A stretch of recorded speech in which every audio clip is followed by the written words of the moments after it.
नमस्कार मंडळी, लग्नानंतर होईलच प्रेम या मालिकेच्या पुढे येणाऱ्या भागामध्ये आपण पाहणार आहोत की काही मुलं आता काव्याच्या गाडीसमोर येतात आणि काव्या चिडतच म्हणत असते की हा सगळा काय प्रकार आहे, तुम्ही गाडीसमोर का आलात. एक मुलगा म्हणतो की याच्या गुडघ्याला लागलं आहे, आम्हाला पुढेपर्यंत सोडाल का. पार्थ म्हणतो की एक काम करा काव्या, तुम्ही गाडी चालवा.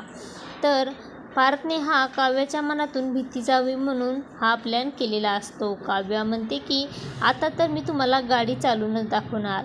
तो पुढे गेल्यानंतर अनिशा आणि तिच्या मैत्रिणीला काव्या दिसते. त्यानंतर तिची मैत्रिणीही काव्य आहे, चल आपण जाऊयात काव्याला भेटायला, बरेच दिवस झाले आपण तिला भेटलो नाही आहेत. त्यावर अनिशा म्हणते की नको, काही गरज नाही तिला भेटायची, उगाच वेस्ट ऑफ टाईम. अनिशा असं रागातच म्हणते आणि आता तिथून निघून जात असते. तर तिच्या मैत्रिणीला सांगत असते, मित्रांनो अनिशा ही काव्याची सगळ्यात जवळची मैत्रीण होती, मग अचानक अनिशाला असं काय झालं की काव्याचा एवढा दोष करू लागली आहे. यामागे नेमकं काय कारण आहे, काहीतरी गडबड आहे. कारण मागेही दाखवलं होतं की अनिशा पार्थ काव्याच्या लग्नापासून खुश नाही आहे.